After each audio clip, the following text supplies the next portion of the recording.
Bismillahirrahmanirrahim. Assalamualaikum warahmatullahi wabarakatuh.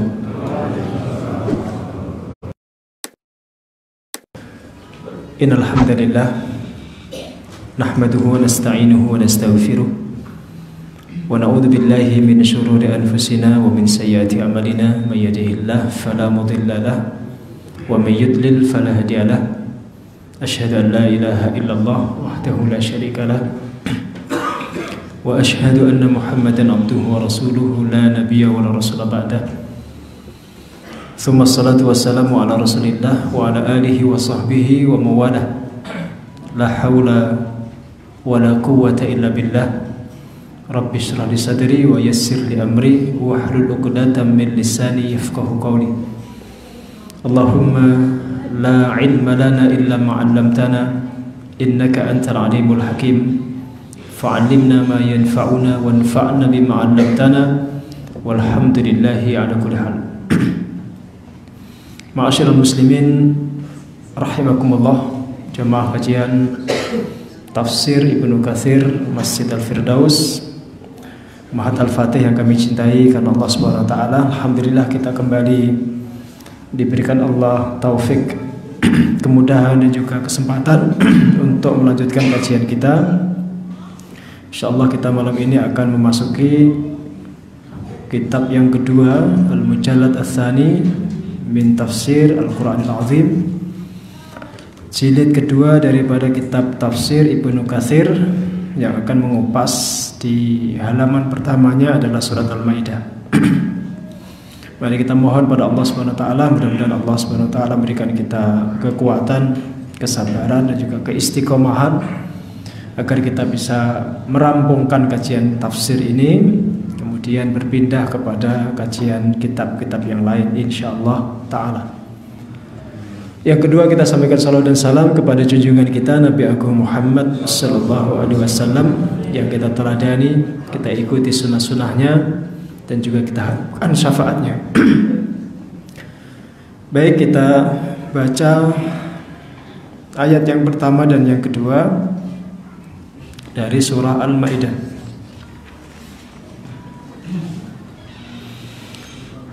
Al-Maidah ayat 1 dan 2. A'udzu billahi minasy syaithanir rajim. Ya ayyuhalladzina amanu awfu bil 'uqud. أحلت لكم بهيمة الأنعام إلا ما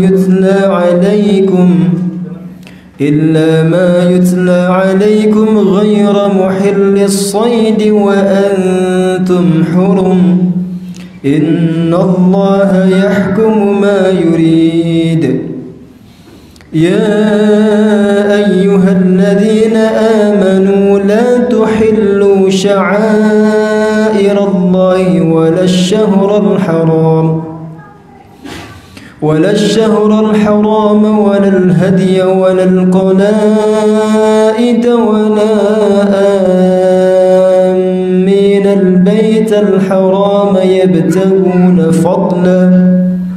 يبتغون فضلا من ربهم ورضوانا وإذا حللتم فاصطادوا ولا يجرمنكم شنآن قوم أن صدوكم عن المسجد الحرام أن تعتدوا وتعاونوا على البر والتقوى ولا تعاونوا على الإثم والعدوان واتقوا الله إن الله شديد العقاب واتقوا الله إن الله شديد العقاب.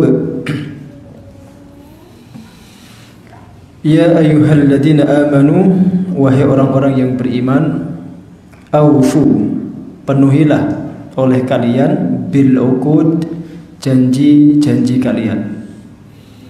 Uhillat lakum, uhillat telah dihalalkan, lakum untuk kalian, bahimatul an'am, binatang-binatang ternak. illa kecuali ma apa yutla yang akan dijelaskan alaikum kepada kalian ghaira muhillis saidi tanpa menghalalkan perburuan wa antum hurum ketika kalian dalam kondisi sedang ihram. Innallaha sesungguhnya Allah yahkumu memberikan satu keputusan hukum atau menentukan hukum ma yurid sekehendak dia, sekehendaknya. Ya ayyuhalladzina amanu wahai orang-orang yang beriman la tuhillu janganlah kalian menghalalkan sya'airallah syiar-syiar kesucian Allah. Dalam satu riwayat sya'airallah ini adalah hal-hal yang diharamkan oleh Allah. Wala syahrul haram dan jangan pula kalian menghalalkan peperangan atau pembunuhan pada bulan haram. Walal hadiya jangan pula kalian menghalang-halangi hewan kurban. Walal qalaid dan jangan pula kalian menghalang-halangi hewan kurban yang sudah dikasih tanda yang dibawa untuk dikorbankan ke Masjidil Haram. Wala aminal baital haram jangan pula kalian menyusahkan atau mengganggu orang-orang yang dijamin keamanannya karena dia sedang menuju ke Baitul Haram. Ya betaguna yang mereka itu mencari fadlan mir rabbihim karunia dari Tuhan mereka. Mencari rezeki atau berdagang, bekerja. Waridwana dan mencari keridhaannya. Wa idza halaltum dan jika kalian telah tahallul setelah selesai manasik haji maupun umrah fastadu maka silahkan kalian berburu. Wala yajrimannakum dan janganlah menjadikan kalian syana'anu qaumin dan janganlah kebencian kalian kepada suatu kaum menjadikan kalian ansaddukum yang kaum itu menghalangi kalian alil masjidil haram dari masjidil haram an ta'tadu menjadikan kalian melampaui batas.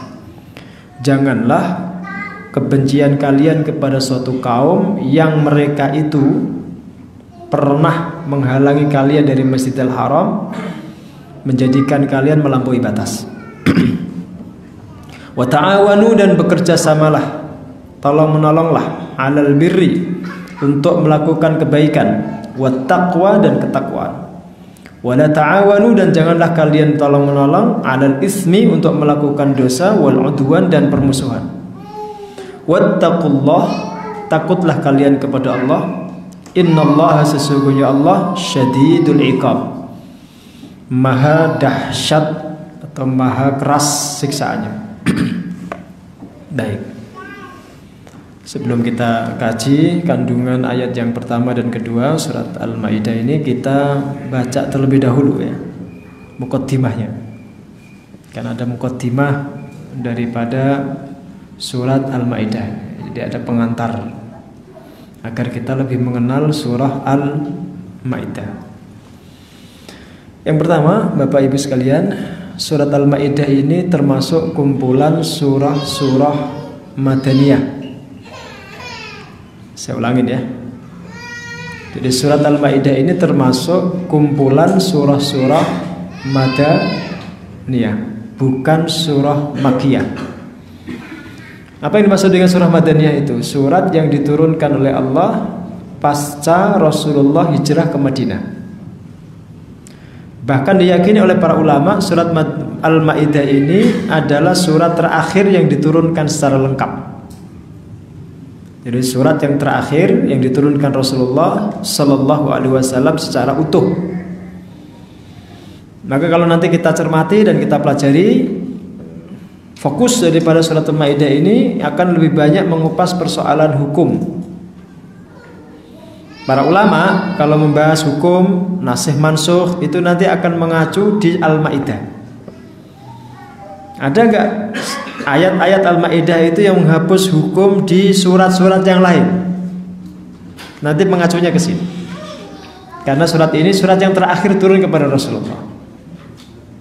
Maka kalau mau membahas hukum, ya yang dicari itu adalah ayat-ayat yang terakhir turun, bukan ayat-ayat yang pertama-tama turun. Jangan-jangan ayat itu sudah dihapus, dimansuh. Maka salah satu referensi surat-surat yang nasikhah, yang menghapus atau merevisi adalah surat Al-Maidah ini. Ini yang pertama. Yang kedua, ada beberapa riwayat yang menunjukkan bagaimana kondisi ketika surat ini diturunkan kepada Rasulullah.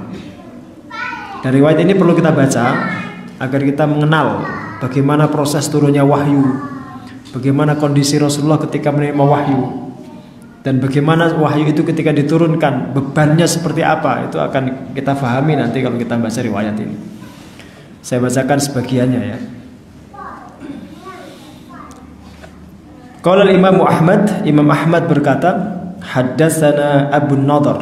Abu Nadhr menceritakan kepada kami. Haddatsana Abu Muawiyah. Abu Muawiyah menceritakan kepada kami. Syaiban an Lais. Nama beliau adalah Syaiban an Lais dari Lais. An Syahr ibnu Hausab, dari Syahr bin Hausab. An Asma binti Yazid, dari Asma binti Yazid. Coba Pak Wiji diulangin nama-namanya nih. Asma binti Yazid. Dari awal. Dari siapa? Udah mumet kan? Padahal baru berapa nama itu? Baru 5. Ini dulu ditulis oleh Ibnu Katsir itu tanpa melihat teks. Jadi kitab setebal ini ada 4 jilid di rumah saya itu ditulis tanpa teks. Beliau memindahkan isi kepala dan isi hati ke dalam kertas ini, agar kita tahu bobotnya seorang ulama itu. Kita baca aja, mengingat namanya sudah mumet. Ya kan? Betapa lemahnya kita sekarang ini mewarisi ilmu para ulama. Ini membaca aja kita mumet sudah. Tadi ada jamaah yang ngelihat saya pas baca di sini, itu tulisan Arab semua Pak Ustadz. Iya. Ono harokate Pak Ustadz, ora ono. Yes, mumet ya. Tulisan mumet ya. Bolak-balik gak ngerti Pak. Maksudnya piye? Ini contoh lah bahwa kita ini sekarang ini betul-betul jauh ya dari para ulama kita zaman dulu. Tapi benar bagus lah mau ngaji ya. Jangan sampai kemudian karena mumet terus gak mau ngaji ya. Coba diulangin Pak Wiji, dari siapa? Saya teruskan ya. Qalat, beliau berkata, Asma binti Yazid berkata, sesungguhnya aku la akhidatun, pernah memegang bizimamil abba, pernah memegang tali ontanya Rasulullah, namanya abba. Beliau itu punya onta, ada yang namanya abba, ada yang namanya qaswa. Nah, ini Asma pernah memegang ontanya Rasulullah. Naqati Rasulillah. Atba itu adalah ontanya Rasulullah. Id nazalat alaihi, saat itu turun kepada beliau Al-Maidatu, surat Al-Maidah, kulluha, semuanya. Jadi turunnya itu full satu surat. Ya, turunnya itu full satu surat. Wa kadat min siqaliha tadukku addal an-naqah. Saking beratnya surat itu hampir-hampir saja mematahkan tulangnya onta itu. Jadi saking beratnya surat itu ketika diturunkan, onta itu hampir patah punggungnya. Jadi sampai ambruk ke tanah onta itu.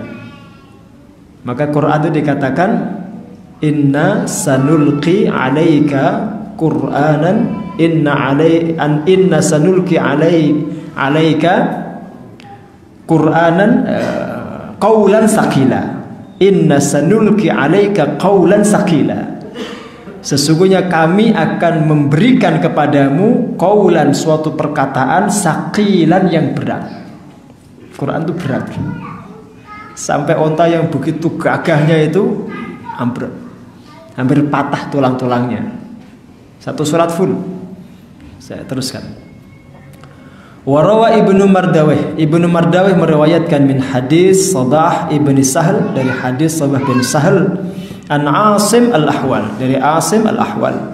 Beliau berkata, haddatsatni Ummu Amr pernah menceritakan kepada saya, an ammiha, dari pamannya, annahu kana fi masirin ma'a Rasulillah. Pamannya pernah berjalan atau bersama Rasulullah dalam satu perjalanan. Fanazalat alaihi suratul Maidah, lalu turunlah kepada beliau surat Al-Maidah. Fandaqqa unukur rahilah min siqaliha. Patahlah tulang punggung ontanya Rasulullah itu. Jadi ini hadis kedua yang menguatkan hadis pertama tadi. Indaqqa itu patah atau remuk gitu. Saking beratnya ontanya, saking beratnya wahyu itu ketika diturunkan. Beratnya tidak hanya dari sisi ketika diturunkan ayat-ayatnya itu, Pak, tapi juga dalam urusan pengamalan. Orang mengamalkan Quran itu juga berat. Bahkan tidak hanya menghafalkannya, Pak, tidak hanya mengamalkannya, menghafalkannya pun berat. Makanya jenengan nggak hafal-hafal kan? Karena kalau berat terus jenengan berhenti, iya kan? Itu masalah. Rata-rata para penghafal Quran itu, ini kita kedatangan adik-adik dari Kendal, dari pesantren tahfidz ini. Kita doakan mudah-mudahan bisa selesai khatam 30 juz. Mudahkan Allah untuk menjaganya menjadi ahli Quran. Nanti jenengan lihat aja. Orang-orang yang hafal Quran, para ahli Quran itu, para hafid Quran itu rata-rata, Pak, mohon maaf ya, jarang yang gemuk. Jarang yang gemuk, termakan dagingnya itu, Pak. Karena saking beratnya dia menjaga hafalan tuh. Maka yang gemuk-gemuk itu tidak potongan hafal Quran. Angel. Ini yang gemuk-gemuk jangan tersinggung ya. Jangan tersinggung. Rata-rata teman-teman saya yang hafal Quran itu kurus-kurus, Pak. Termakan dagingnya. Benar-benar kurus. Ya, karena berat, menjaga Quran itu berat. Dia harus murojaah, bergadang, sholatnya juga lebih panjang dari orang biasa. Sholat malamnya harus terjaga, perkataannya terjaga, makanannya terjaga, tidak sembarangan. Sehingga dikatakan qaulan sakila, Quran itu berat. Ya, sampai ontanya Rasul pun patah punggungnya. Saya bacakan lagi. An Abdullah bin Amr, dari Abdullah bin Amr, beliau berkata, unzilat ala Rasulillah suratul Maidah. Pernah diturunkan kepada Rasulullah suratul Maidah, surat Al-Maidah. Wa huwa raqibun ala rahyatihi. Ketika itu Rasul sedang berada di atas punggung ontanya. Falam tastati an tahmilahu. Sampai-sampai onta itu tidak mampu, tidak bawa Rasulullah itu. Tidak mampu mengangkat bebannya Rasulullah itu, saking beratnya. Fanazala anha, maka Rasul kemudian segera turun dari punggung ontanya itu, takut ontanya mati. Saking beratnya itu, takut ontanya mati. Itulah rahasia Bapak Ibu sekalian, kenapa Rasulullah itu diberikan Allah kekuatan ya, sepadan dengan salasuna rojulan, 30 laki-laki. Itu kalau kita baca hadisnya, itu jangan hanya dikaitkan dengan kekuatan seksualnya. Awas Pak Wisi, kalau ingat itu. Yang diingat cuma itu tok itu. Enggak, itu juga urusan ketika perangnya, ketika menerima Qur'annya, beban itu berat. Sehingga Rasul itu harus diberikan Allah satu kekuatan yang lebih daripada rata-rata orang. Maka beliau diberikan kekuatan 30 laki-laki. Karena bebannya itu berat. Ya. Nah, kalau kita cermati orang-orang yang hafal Quran, asal dia dia menjaga betul hafalannya itu, rata-rata sehat, Pak. Rata-rata sehat.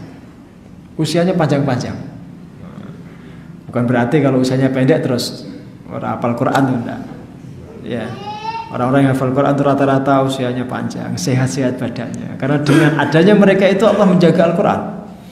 maka berusahalah meskipun berat, tetap kita berusaha menghafal Quran. Ya, satu hari cukup satu ayat. Ada 6.000 sekian ayat, berarti butuh 6.000 sekian hari. Insya Allah rampung, asal konsisten. Ya, satu hari satu ayat, terus ditambah begitu ya. Tapi jangan lupa diulangi di murojaah. Tidak hafal yang ini lupa ya. Jangan. Nah, ini 3 riwayat Bapak Ibu sekalian yang menunjukkan ketika surat Al-Maidah diturunkan kepada Rasulullah, beban yang diterima Rasulullah itu begitu berat, bahkan sampai ontanya itu hampir remuk tulang belulangnya, sampai tidak kuat membawa dan mengangkat bebannya Rasulullah itu, sampai menderum, sehingga Rasul kemudian terpaksa harus turun dari punggung ontanya itu, saking beratnya beban Al-Quran itu. Ada juga beberapa riwayat yang menjelaskan kondisi ketika Rasulullah itu menerima wahyu. Bergetar tubuhnya seperti orang ayan. Keluar keringatnya sebiji-biji jagung. Keluar keringatnya meskipun musim dingin. Walau kana fi syita, meskipun musim syita, musim dingin tuh keluar keringatnya itu sebiji-biji jagung. Saking beratnya itu. Maka orang-orang Quraisy, orang-orang kafir itu menuduh Rasul itu kena penyakit ayan. Ya karena kalau terima wahyu seperti itu, bergetar tubuhnya itu seperti orang kena ayan. Nanti kemudian kondisinya ketika sudah tenang, wajah beliau kemudian merona kemerahan, sumringah gitu, baru beliau bacakan Quran itu di depan para sahabat. Dan sahabat kalau sudah melihat Rasul seperti itu, mereka tahu Rasul sudah menerima wahyu. Rasul sudah menerima wahyu. Ya, nanti tunggu sejenak itu, ketika Rasul kemudian terlihat wajahnya itu bercahaya gitu, sahabat itu siap menerima ayat-ayat Allah Subhanahu wa taala. Nah, sekarang ini kita juga sedang mengkaji salah satu ayat Al-Maidah ini. Maka saking beratnya ngaji itu biasanya itu membuat jenengan juga terkantuk-kantuk. Itu tanda kalau ngaji Quran itu berat. Sampai janggutnya nyentuh lantai. Tuh, saking beratnya itu ya, kayak onta tadi itu. Sampai menderum kena pasir, saking beratnya.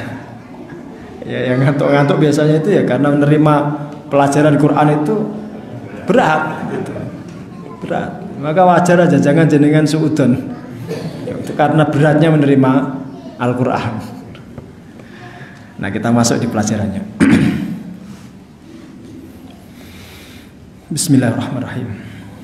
Yang pertama kalimat Allah Subhanahu wa taala, ya ayyuhalladzina amanu aufu bil uqud. Kita perlu ulang satu riwayat yang menjelaskan apa makna ya ayyuhalladzina amanu, wahai orang yang beriman. Saya bacakan langsung teksnya saja, karena kalau saya bacakan haddatsana itu jenengan pun yo uga eling. Waduh ya, jenengan nunggunya kelamaan juga itu. Haddatsana. Padahal hadis itu sahih tidaknya ditentukan oleh haddatsana itu. Jalur riwayat itu yang menentukan sahih tidaknya hadis. Baru isinya. Kalau jalur riwayatnya itu kita buang, itu nanti nggak jelas ini sahih tidaknya. Tapi kalau kita baca di sini soal sahih. Saya bacakan langsung. An haddatsani Ma'an wa Auf au ahadihima. Menceritakan kepada saya Ma'an dan Auf atau salah satu dari keduanya. Anna rajulan. Sesungguhnya ada seorang laki-laki ata Abdullah ibn Mas'udin, mendatangi Abdullah bin Mas'ud. Dalam satu riwayat Abdullah bin Mas'ud yang didatangi. Faqal, lalu orang itu berkata, ihad ilayya, berikan aku pelajaran. Bahasa kita ya, ihad ilayya itu kasih saya pelajaran. Orang zaman dulu kalau datang ke ulama begitu Pak, minta ngaji, minta pelajaran. Enggak seperti kita, minta selfie. Ketemu Ustaz tuh, minta selfie Ustaz. Salah itu. Jadi minta ngaji, minta ilmu atau minta doa. Gitu ya. Nah, baru kemudian yang berikutnya minta jodoh, Mas Jai. Nah, ya minta jodoh baru. Datang ke Ustaz. Saya teruskan. Faqal, lalu beliau berkata, Sami'tullaha yaqul. Saya mendengar Allah Subhanahu wa taala berfirman, ya ayyuhalladzina amanu, wahai orang-orang yang beriman. Mohon maaf. Tadi kalimatnya Faqal, beliau berkata, idza sami'tallah, jika engkau mendengar Allah berfirman, ya ayyuhalladzina amanu, wahai orang yang beriman, far'iha sam'aka, maka pasang baik-baik telingamu, dengarkan baik-baik. Fa innahu khairun ya'muru bihi, karena setelah kalimat itu akan ada kebaikan yang Allah akan memerintahkan engkau melakukannya. Au syarrun yanha anhu, atau ada keburukan yang kamu dicegah melakukannya. Itu menunjukkan betapa Allah itu sayang sekali dengan orang yang beriman. Maka diwejang langsung orang beriman itu, wahai orang yang beriman. Nah, kalau sudah ada kalimat seperti itu, simak baik-baik. Pasti setelahnya itu akan ada kebaikan yang kamu disuruh melakukan, atau ada keburukan yang kamu dicegah. Ini pernah saya sampaikan di beberapa majelis ya. Mudah-mudahan masih ingat. Itu kaidah baku dalam kajian tafsir. Bahkan saking pentingnya kita memperhatikan kalimat yang didahului dengan ya ayyuhalladzina amanu itu, sampai para sahabat itu mengatakan begini. Kalau kamu mendengar kalimat ya ayyuhalladzina amanu if'alu, maka lakukanlah isi perintahnya. Kenapa? Fan nabiyyu minhum, karena Nabi termasuk bagian daripada orang yang beriman di situ. Nabi dulu melakukan apa yang kamu lakukan saat ini. Jadi kalau kita ingin dikumpulkan bersama Nabi di surga, maka perintah setelah ya ayyuhalladzina amanu itu kamu kerjakan. Karena Nabi termasuk bagian daripada yang diperintahkan melakukan itu. Paham ini ya? Maka termasuk bagian daripada cara kita untuk memastikan kita ini diakui umatnya atau tidak, ya, melaksanakan apa yang diperintahkan Allah setelah ya ayyuhalladzina amanu ini. Begitu ya penjelasannya. Maka kalimat ini bukan kalimat sederhana. Maka ulama-ulama kita, termasuk dulu guru-guru saya ya, dosen-dosen saya itu mengatakan nidaun habib. Kalau kita mendengar kalimat ini adalah panggilan mesra, panggilan sayang, panggilan kesayangan dari Allah. Allah mewanti-wanti orang beriman agar dia melakukan kebaikan atau menghindari keburukan. Itu karena saking cintanya Allah kepada kita. Maka perintah larangan itu oleh Allah hanya diajarkan kepada orang beriman. Hanya diajarkan orang beriman kepada kita. Maka jangan sampai ada terasa beban ketika kita dipanggil Allah, wahai orang beriman, itu jangan. Kita senang mestinya, berbahagia ya. Kita berbunga-bunga itu karena kita sedang dipanggil oleh Allah, didangu oleh Allah, ditimbali oleh Allah. Ini pertama. Kemudian aufu bil uqud. Kalimat itu aufu dari kata wafa, maknanya penuhi. Al uqud itu jamak dari aqdun, maknanya akad. Akad itu janji atau perjanjian. Penuhilah perjanjian-perjanjian kalian. Apa maknanya itu? Ya semua janji yang pernah kita lakukan. Janji yang paling tinggi tingkatannya itu syahadat. Janji untuk menjadikan Allah hanya satu-satunya Tuhan yang disembah. Dan janji untuk mengikuti Rasulullah sebagai satu-satunya teladan hidup. Itu janji yang paling tinggi tingkatannya. Baru setelah itu janji-janji kita dengan manusia. Maka orang beriman itu tabiatnya itu setia, menepati janji, tidak pernah bisa khianat. Meskipun pada orang kafir, kalau dia sudah berjanji, membuat kesepakatan, dia akan menepati janji itu, meskipun perjanjian itu dilakukan dengan orang kafir. Rasulullah mencontohkan, Pak. Rasulullah itu mencontohkan dan dibuktikan langsung oleh beliau. Pernah ketika terjadi Sulhul Hudaybiyah, perjanjian damai Hudaybiyah itu, yang salah satu poinnya itu membuat Umar itu mangkel itu karena merasa dikalahkan orang kafir. Dalam perundingan itu Umar merasa dikalahkan. Bagaimana tidak? Salah satu isinya itu begini. Kalau ada orang Mekah masuk Islam datang ke Madinah, Muhammad wajib mengembalikan dia ke Mekah. Tapi kalau ada orang Madinah murtad, orang Mekah wajib mengembalikan ke Madinah. Kan isinya merugikan orang Islam itu. Iya kan? Pas setelah perjanjian itu diteken, kalau bahasa sekarang kita ditandatangani, dulu oleh Rasul itu ditok aja dengan apa? Dengan cincin beliau, ditok begitu. Beliau tidak bisa tanda tangan. Ya dulu tidak ada tanda tangan dia, ditok aja gitu dengan Rasul. Setelah diteken begitu oleh Rasulullah, artinya perjanjian itu sudah sah, sudah legal. Datang berlari anaknya Abu Jahal masuk Islam. Ujian pertama itu. Datang meminta agar dia diperbolehkan ikut Rasul ke Madinah. Apa kata ayahnya? Muhammad, tepati janjimu. Coba itu. Tepati janjimu kata. Akhirnya oleh Rasul disuruh pulang kembali ke Mekah. Rasul menepati janjinya. Sampai Rasul mengatakan, kembalilah, sabarlah, tunggu sampai Allah membuat jalan keluar untukmu. Jalan keluarnya itu anaknya ini Pak kemudian kabur dari Mekah. Tapi tidak ke Madinah, tinggal di pinggiran pantai. Di pinggiran pantai dia merampoki orang-orang Mekah yang lewat di situ. Akhirnya karena dia mengganggu perjalanan orang Mekah yang berdagang itu, akhirnya disuruhlah, udah sekalian ke Mekah, ke Madinah aja sekalian. Akhirnya diizinkan pergi ke Madinah daripada ganggu. Itu makhraj, jalan keluar dari Allah. Akhirnya nyusul Rasul hijrah ke Madinah, terpisah dengan kerabatnya, keluarganya, karena memegang teguh Islam. Itu bukti kalau Rasul itu tidak ingkar janji. Begitulah Rasulullah itu. Dan ketika Rasul teken 40 item perjanjian Madinah, piagam Madinah itu, Rasul orang yang paling keras memegang teguh. Sampai ketika orang Yahudi mengkhianati, baru Rasul memberikan hukuman pada mereka. Tapi tidak pernah ada ceritanya orang Islam memulai mengingkari perjanjian. Maka sekarang begini, janji apapun yang jenengan sudah janjikan, jenengan sudah sampaikan itu, jenengan harus pegang teguh. Termasuk janji jenengan kepada istri. Ibu-ibu janji jenengan kepada suami.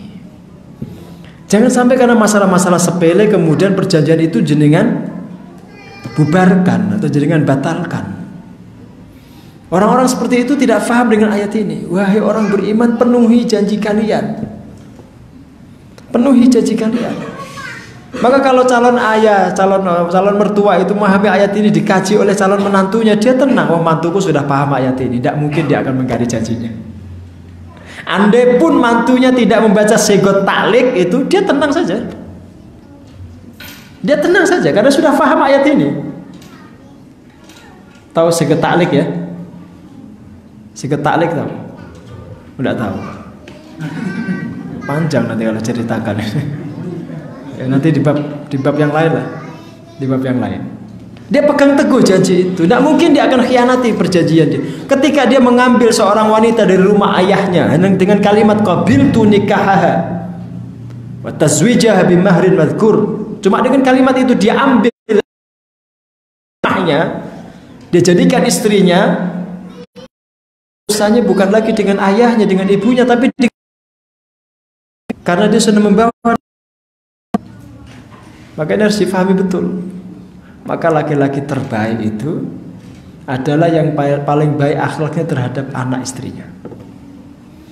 Nah, kalau ingin tahu akhlak seseorang, jangan dilihat pergaulannya dengan teman sekantornya atau tetangganya atau teman sejawatnya. Jangan lihat bagaimana ketika dia bergaul dengan anak istrinya. Kalau dia baik, insya Allah dia suka mukul, dia berkata kasar, pasti akhlaknya juga buruk. Begitu cara kita mengetahui akhlak orang. Ya, maka tanya anaknya, ayahmu di rumah gimana? Nanti kita akan tahu akhlak orang itu. Meskipun kalau tatabuk begitu juga tidak boleh. Tatabuk itu ya mengintai-intai kesalahan orang, tidak boleh. Ya. Ada satu hadis, al-muslimuna ala syurutihim.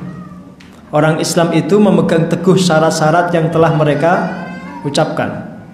Kita terikat dengan perjanjian-perjanjian yang pernah kita lakukan. Termasuk ketika kita berjanji dengan orang-orang kafir, mohon maaf, untuk membangun negara ini bersama-sama. Kita terikat dengan perjanjian itu. Konstitusi kita, konstitusi negara kita itu adalah ikatan bersama. Maka orang Islam berada di garda terdepan untuk menjaga itu.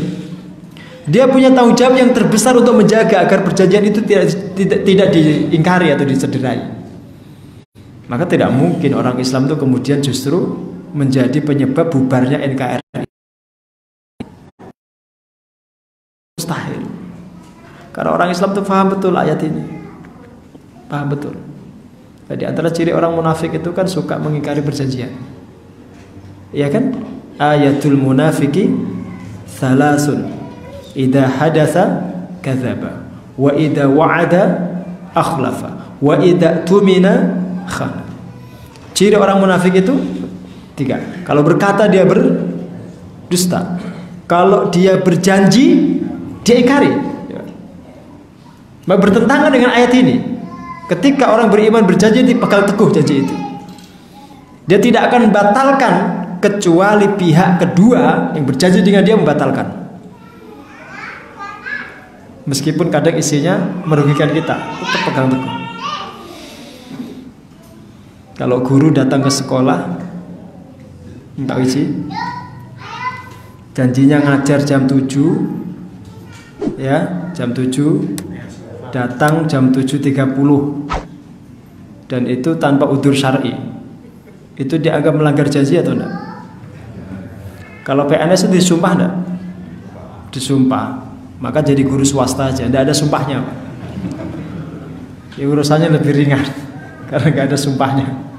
Kadang-kadang surat tugas juga nggak ada, tenang berarti. Bolos-bolos ya. Saya teruskan. Uhillat lakum bahimatul an'am illa ma yutla alaikum ghaira muhillis sayd wa antum hurum. Kata Ibnu Katsir, yang dimaksud dengan bahimatul an'am itu adalah hiyal ibil wal baqar wal ghanam. Binatang ternak itu kata beliau onta, sapi, kambing.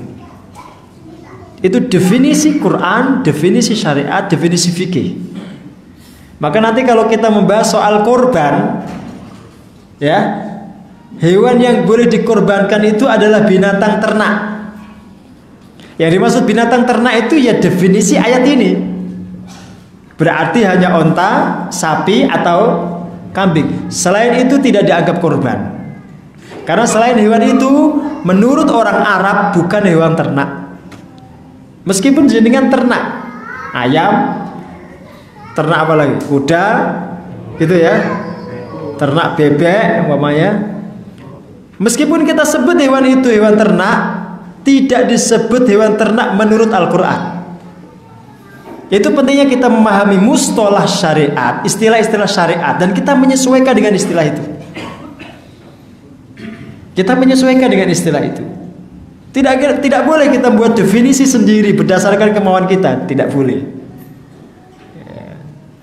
Itu juga bukti kalau budaya orang Arab itu sedikit banyak mempengaruhi isi Al-Quran. Jadi budaya orang Arab, kulturnya orang Arab, adatnya orang Arab itu sedikit banyak mempengaruhi kandungan isi Al-Quran. Dulu pernah saya ceritakan juga, hukum qisas itu mengacu pada tradisi orang Arab. Hukum qisas, tahu qisas ya? Nah, termasuk denda diat pembunuhan 100 ekor onta itu mengacu tradisi orang Arab jahiliyah. Berarti pengaruh tradisi orang Arab terhadap hukum Islam itu juga kuat sekali. Maka hampir-hampir kita tidak bisa memisahkan antara Islam dengan Arab itu. Maka jangan senang membentur-benturkan antara Islam dengan Arab. Jangan, ya. Tidak pernah bertentangan lah, kecuali Arab yang bahlul, ya. Arab-Arab yang baik masih banyak, insyaallah. Waqad istadalla Ibnu Umar wa Ibnu Abbas wa ghairu wahidin bihadhil ayati ala ibahatil janin idza wujida mayyitan fi batni ummihi idza tubihat. Ibnu Umar, Ibnu Abbas menjadikan ayat ini, kalimat ini uhillat lakum bahimatul an'am ini sebagai dalil bolehnya kita memakan janin binatang ternak ketika induknya disembelih. Jadi kalau kita motong induk sapi umpamanya, di dalam perutnya ada janinnya, kemudian saat kita potong induknya janinnya ikut mati, maka janin itu halal berdasarkan ayat ini. Kata siapa? Ibnu Umar, Ibnu Abbas. Menurut beliau ayat ini dalil diperbolehkannya kita mengkonsumsi janin yang mati di perut induknya. Dan Rasul Shallallahu Alaihi Wasallam juga menyampaikan satu hadis, zakatuhu zakatu ummihi. Menyembelih janin itu adalah dengan cara menyembelih induknya. Jadi tidak perlu kemudian kita repot-repot, ya, membedah perut induknya, dipotong anaknya, dipotong induknya, tidak perlu. Potong induknya, kalau janinnya mati maka sudah halal. Tapi kalau kita potong induknya, kita belah perutnya, anaknya masih hidup, kalau kita mau kita potong, kalau tidak kita biarkan hidup. Jelas ini ya. Jadi kalau ada janin di perut induknya mati karena induknya kita potong, maka janin itu hukumnya halal. Zakatul janin zakatu ummihi. Menyembelih janin itu dengan menyembelih induknya. Hadis Rasulullah SAW dari Jabir bin Abdullah. Illa ma yutla alaikum, kecuali yang akan dijelaskan kepada kalian. Yang maksud yang akan dijelaskan kepada kalian itu Bapak Ibu adalah yang ada di ayat berikutnya, di ayat 3. Jelasan ayat ini. Ada nanti, meskipun dia binatang ternak, diharamkan Allah untuk dimakan karena ada unsur-unsur yang menjadikan dia haram. Apa ayatnya itu? Hurrimat alaikumul maitatu waddam walahmul khinzir wa ma uhilla li ghairillahi bihi wal munkhaniqatu wal mauqudatu, dan seterusnya. Itu yang dimaksud dengan illa ma yutla alaikum, yang akan dibacakan kepada kalian. Itu maksudnya yang ada di ayat yang ketiga. Maka sering saya sampaikan, kalau kita ngaji hukum Islam, jangan berpedoman 1-2 ayat saja, ya. Jadi kalau satu ayat bersambung dengan ayat yang lain, dia terkait dengan ayat yang lain, maka dikumpulkan dulu ayat-ayat yang terkait itu, baru dipelajari, dianalisis, diistiqra, diistimbat, baru kita akan dapat kesimpulan yang tepat. Karena dia saling terkait. Bahkan kadang-kadang Allah Subhanahu wa taala memberikan satu hukum dalam satu ayat yang sebenarnya nggak ada kaitan, kadang-kadang. Tapi ada di situ pelajaran hukumnya. Tergantung dalam tidaknya penghayatan kita. Sampai di sini paham ya? Nah, jadi yang dimaksud yang akan dibacakan atau dijelaskan kepada kalian itu yang ada di ayat yang ketiga, yang akan menjelaskan hewan-hewan atau makanan-makanan yang diharamkan oleh Allah Subhanahu wa taala karena sebab tertentu. Nanti akan dirinci insyaallah. Baik, kita jeda dulu untuk salat Isya berjamaah. Nanti kita lanjutkan sebentar untuk kajian berikutnya. Wallahu a'lam bishawab.